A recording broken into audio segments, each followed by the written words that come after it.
Hey team, welcome to Inside the Movie Photographer with Jasin Boland. Today, I'm going to take you on a film set and I'm going to take you with the Nikon Z6II.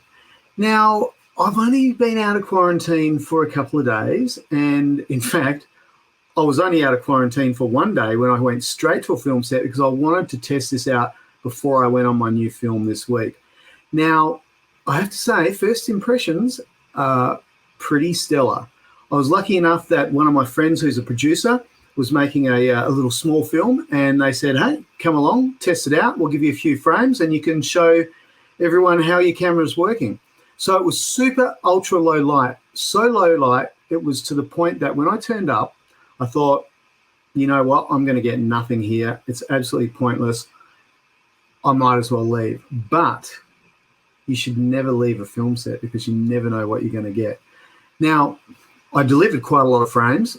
I'm only going to be able to show you 6 or 7 today, and I can't give you the plot line away either. So what you're going to see is from the scene, ultra low light, ultra low contrast light, and I have to say this camera has performed quite amazingly, easily up to the standard of my D5s. I found focus all the time. I use different focus settings for different scenarios. So, you know, you have to pick out what's going to work best for each scene or each shot, so to speak. Now, when I first went on set, I had my 70-200 and my 24-70. Pulled the 70-200 out, and I only used it for about 5 or 6 minutes. And I thought, I'm not sure that it's working. Funnily enough, when I got home, those images were absolutely unbelievable.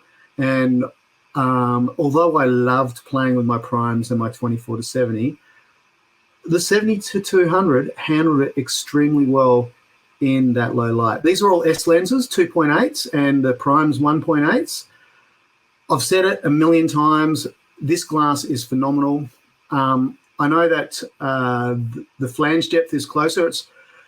It's only 2 millimeters closer than I think the next camera.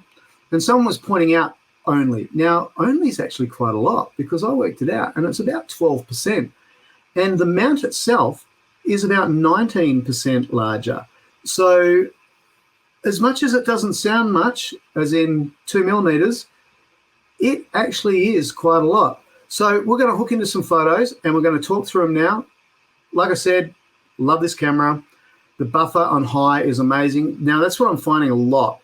The high buffer rate is helping with everything. It's helping with a little bit of blackout.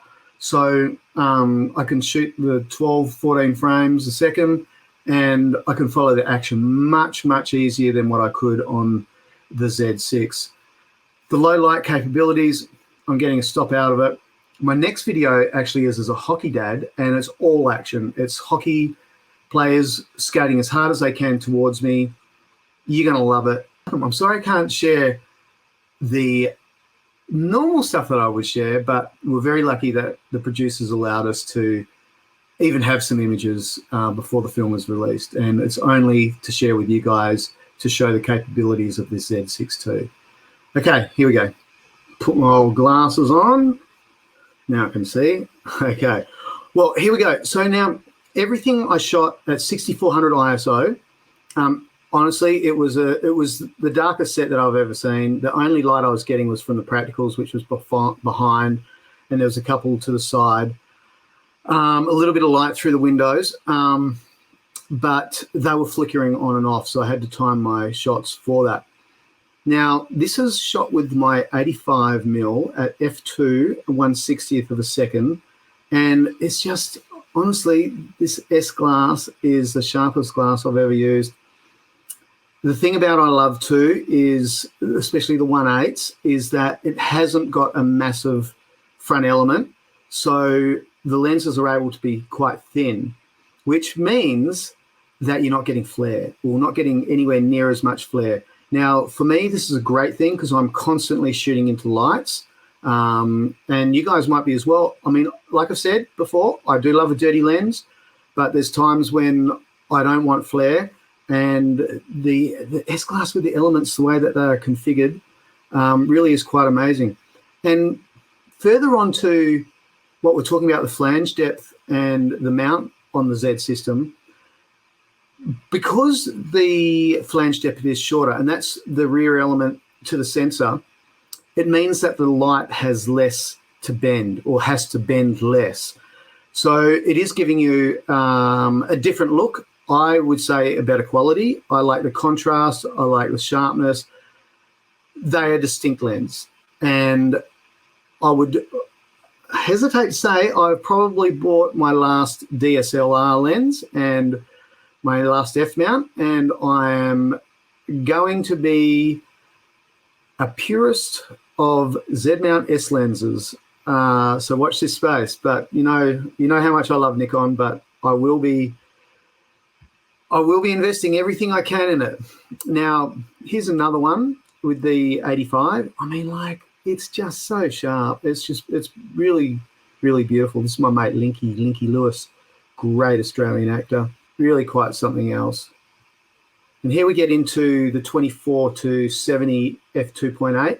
Now again, 6400 ISO, 1/60th at 2.8. And there was I must have got a little bit more of a bump. I think we're in for a close-up, so there was a little bit of a bump for light here.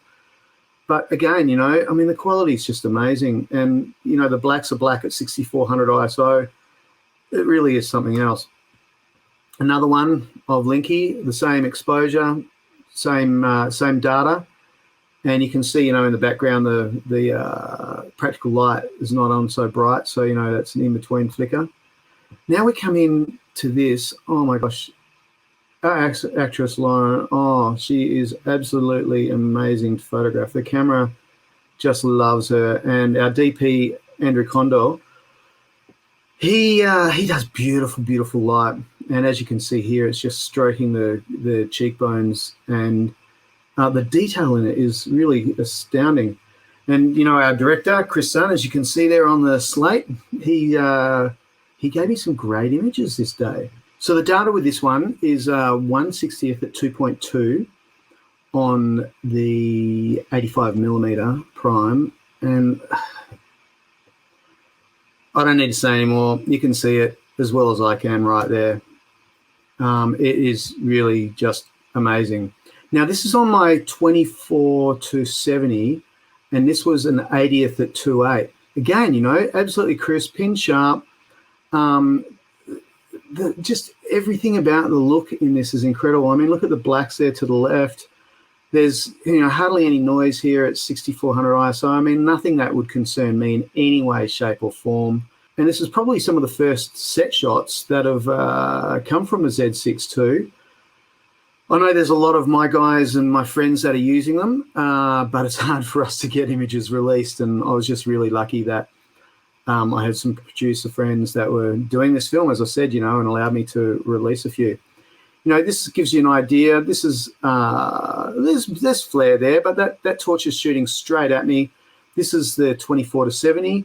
It's actually kind of nice flare, actually, a little bit of a starlight there. I probably could have cleaned my lens. That might have helped a little bit more.